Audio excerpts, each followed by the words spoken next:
we are presenting these tutorials lectures as I speak with the idea to help you check in your atlas as I describe the areas we are mentioning, as we describe and recite, so that way you detect and you practice your permanent memory as we speak and you find. Therefore, we're going to continue thinking that you have your atlas in front of you and that you are checking, right, the figures, the pictures from there in regards of all the parts that we are developing. Today we are going to be talking about chapter 5, which is the lower limb, and it's going to include bones of the lower limb, fascia, vessels, nerves of the lower limb. The organization of the tight muscles, the gluteal region, the posterior thigh muscles, the popliteal fossa, the leg, the foot, the joints of the lower limb, and the posture and gait. Have your atlas as we are developing and reciting the chapter 5. The descriptions we can always recite, right? Descriptions are always the same, nothing will change, right? If you take any book, right, you will be able to find descriptions of it, and you can be able to take a look at the pictures, the figures, right, and whatever organization they have, right, is okay.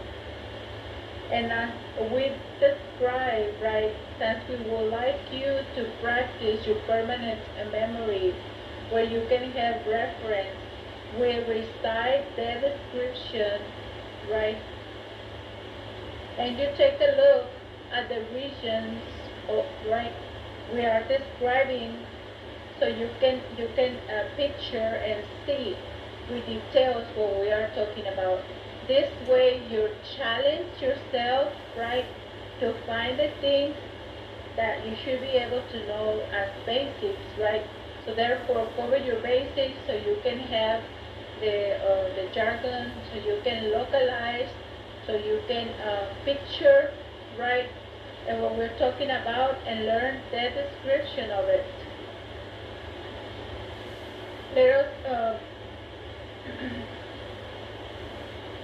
Let us see that the lower limb, which is known as extremity, is specialized to support body weight and locomotion, the ability to move from one place to another, and to maintain equilibrium, the condition of being evenly balanced. The lower limbs are connected by the pelvic girdle, bony ring formed by the hip bones and sacrum, to the trunk.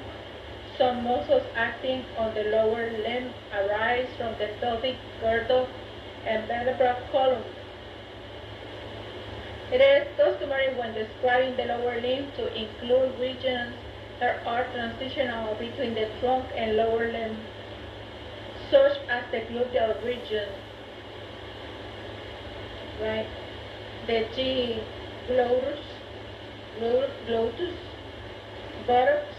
The lower limb has forward parts. The hip, which is the lateral prominence of the pelvis from the iliac crest to the thigh containing the hip bone, which connects the skeleton of the lower limb to the vertebral column.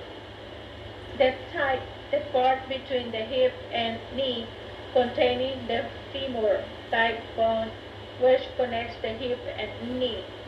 The patella, which is the kneecap, covers the anterior surface of the knee. The leg, the part between the knee and ankle, containing the tibia, which is the shin bone, and the fibula, which is the calf bone, which connects the knee and the ankle.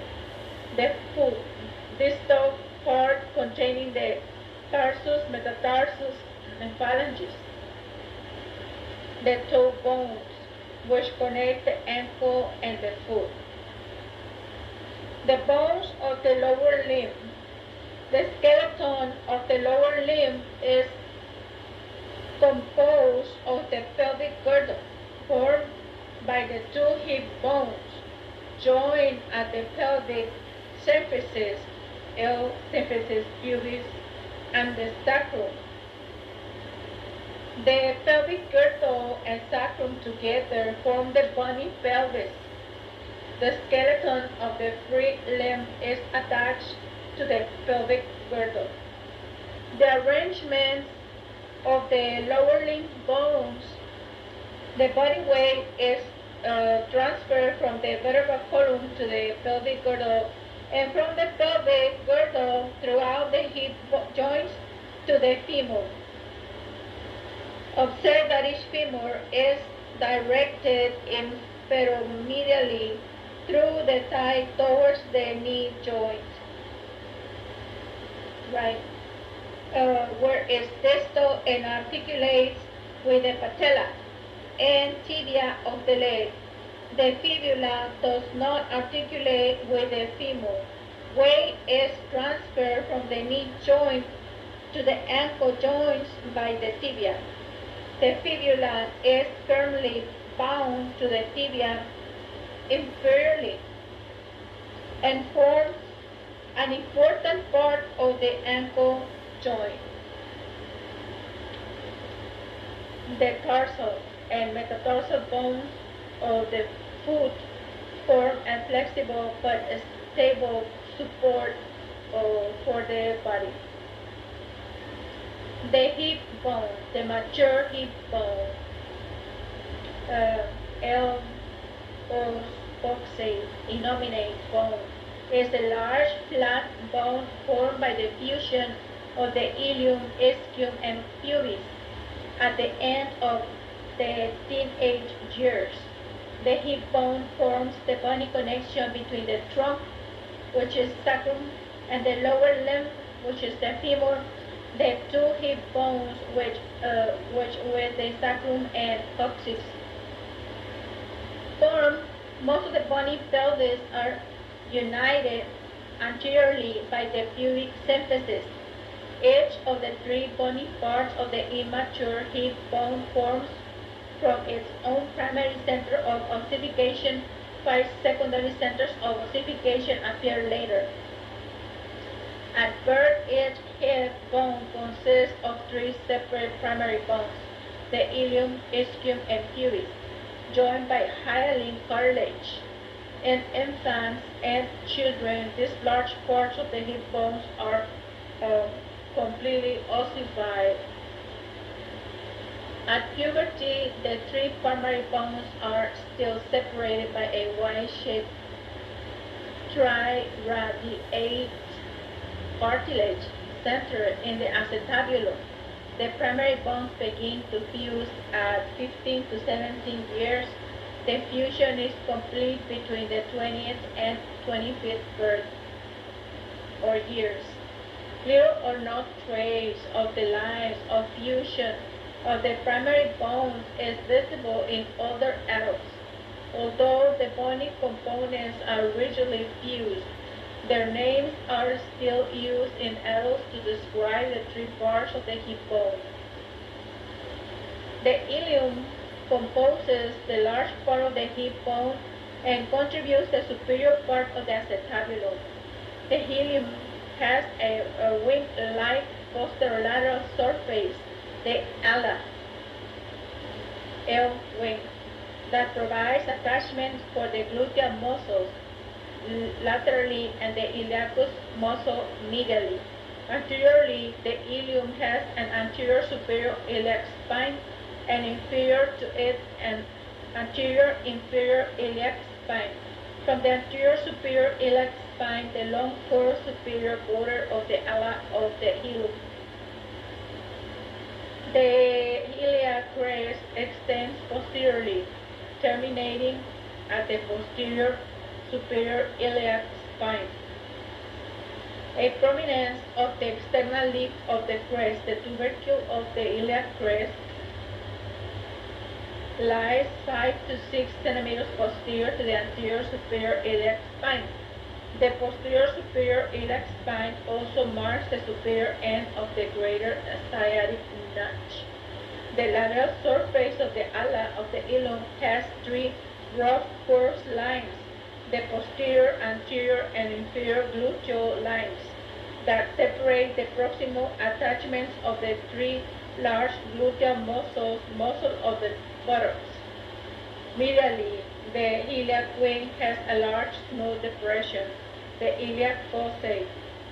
The bone forming the superior part of this fossa might be thin and translucent, especially in older women. Posteriorly, the medial aspect of the ilium has a rough ear-shaped area, the auricular surface.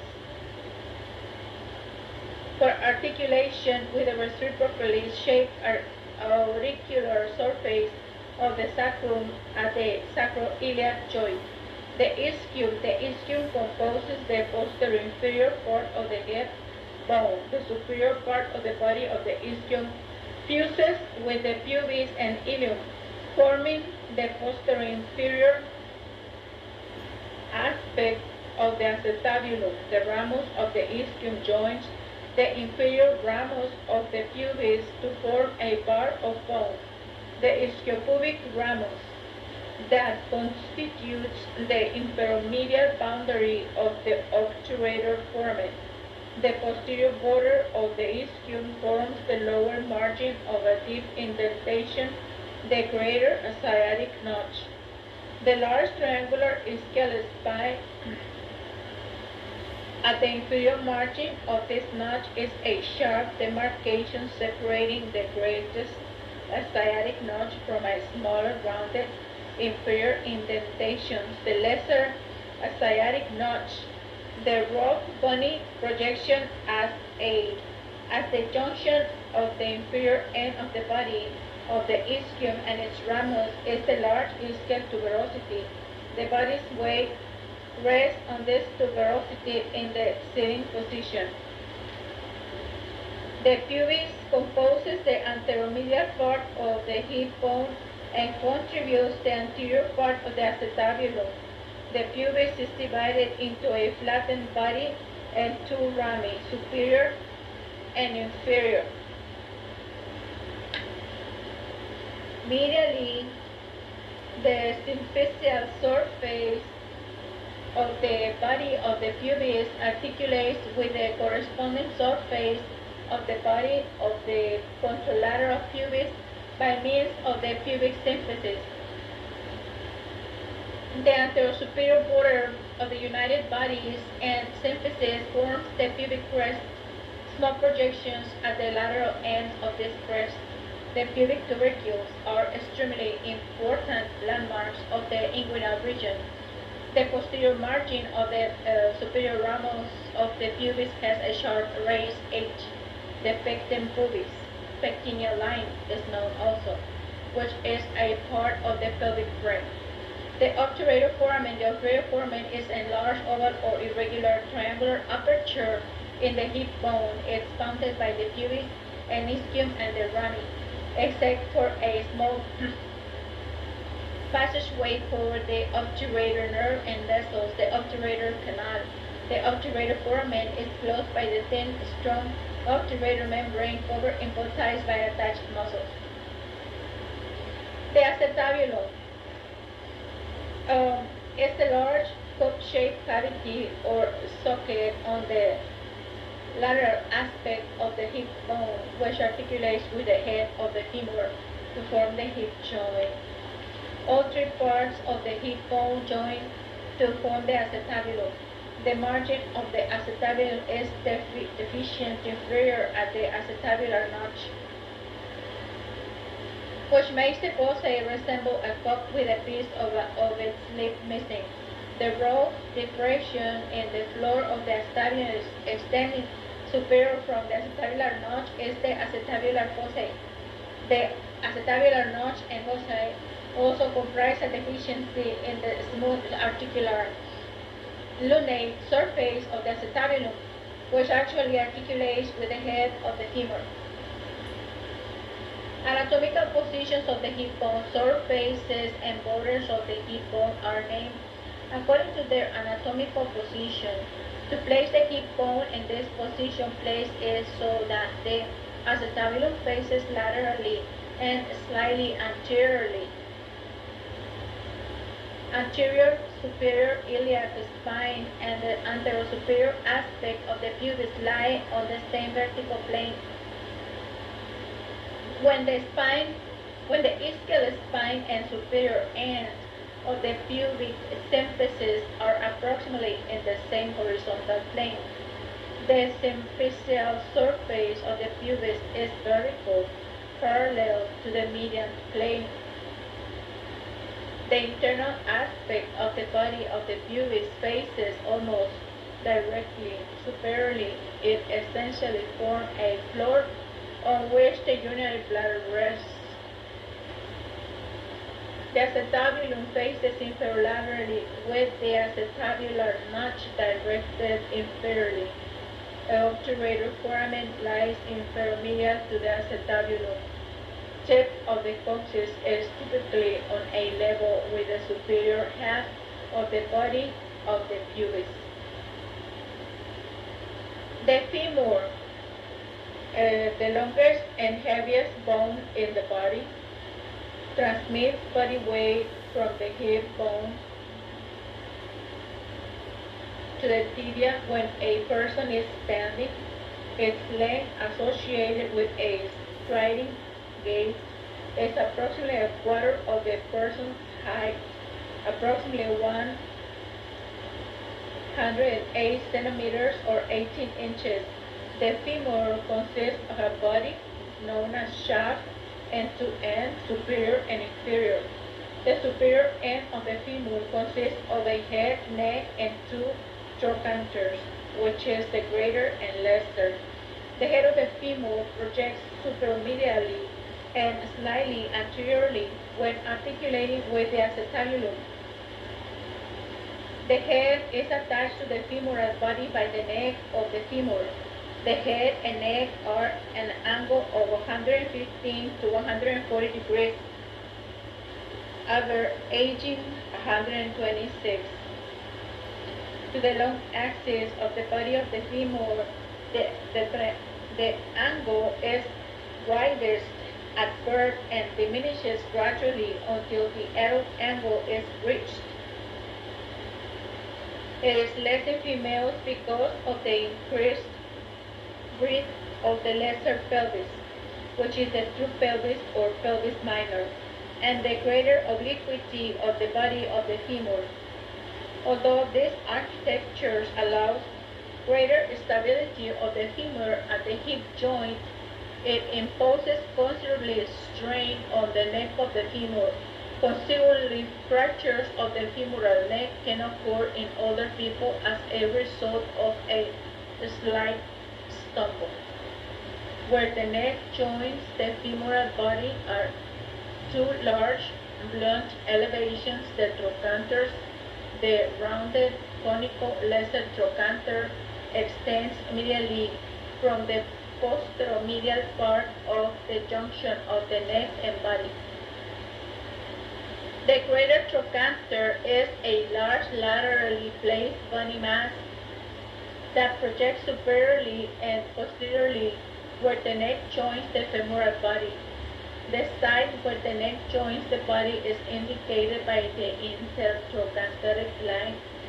A roughened ridge running from the greater to the lesser trochanter. A similar but smoother ridge, the intertrochanteric crest, joins the trochanters posteriorly.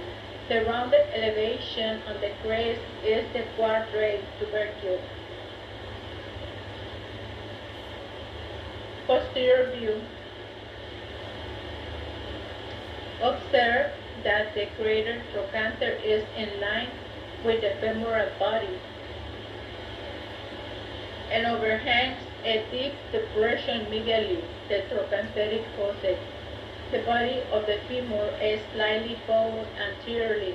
Most of the body is smoothly rounded except for a broad rough line posteriorly, the linea aspera. This vertical ridge is especially prominent in the middle third of the femoral body, where it has medial and lateral lip margins. Superiorly, the lateral lip blends with the broad rough gluteal tuberosity, and the medial lip continues as a narrow rough spinal line. The spiral line extends towards the lesser trochanter and then passes to the anterior surface of the femur, where it ends in the intertrochanteric line. A prominent intermediate ridge, the pectineal line, extends from the central part of the linea aspera to the base of the lesser trochanter. Inferiorly, the linea aspera divides into medial and lateral supracondylar lines that lead to the spiral curve medial and lateral condyles. The condyles are separated interposteriorly by an intercondylar fossa, which is known also as intercondylar notch. The femoral condyles articulate with the tibia condyle to form the knee joint. Anteriorly, the femoral condyles merge at a shallow depression, the patellar surface, where they articulate with the patella. The lateral surface of the lateral condyle has a central projection. The lateral epicondyle. The medial surface of the medial condyle has a large and more prominent medial epicondyle superior to which is another elevation, the abductor tubercle. The trochanters, lines, tubercles, and epicondyles are where muscles and ligaments attach.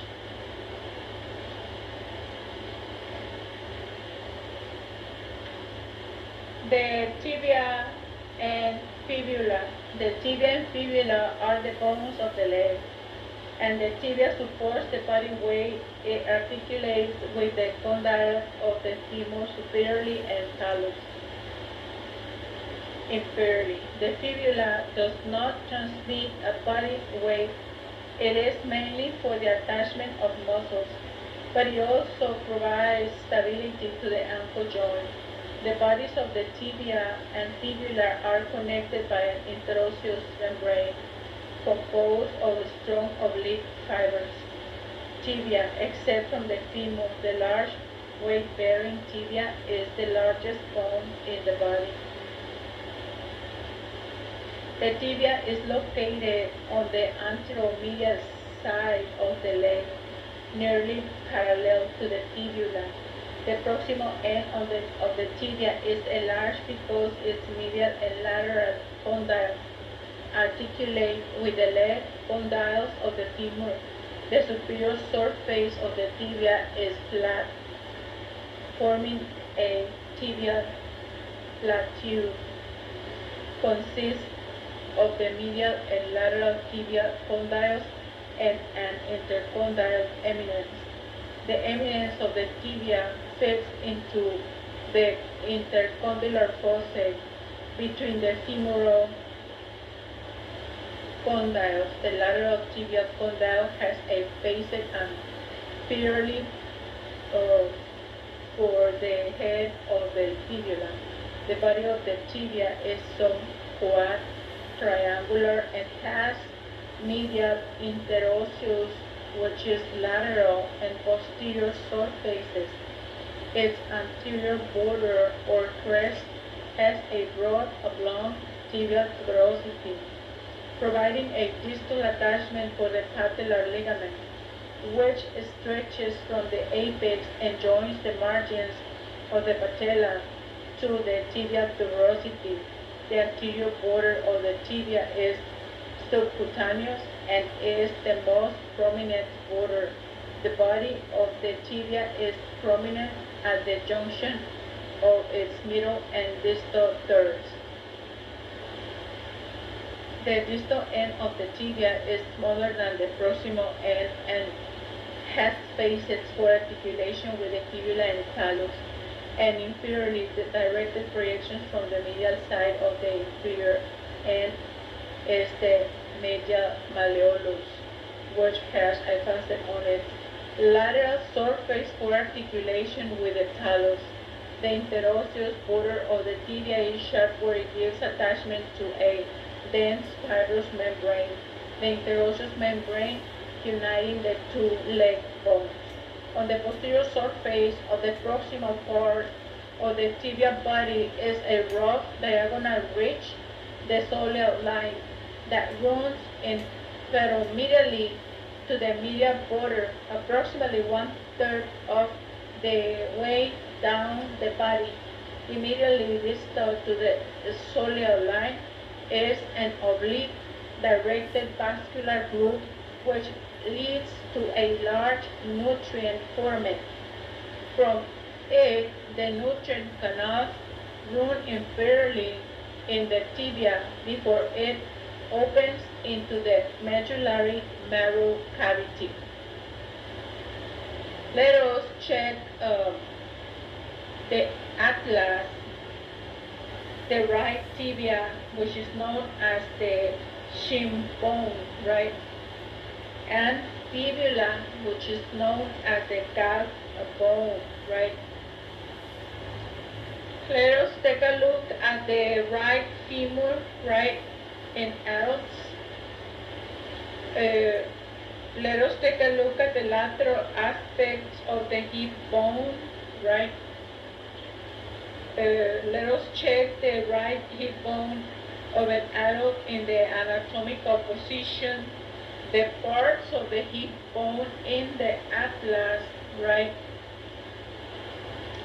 Let us take a look in the atlas, the regions and bones of the lower limb, the bones, the entire bones, the names of each one of them, right? Let us just stop right here and continue with the same chapter a little bit later. Thank you for your attention.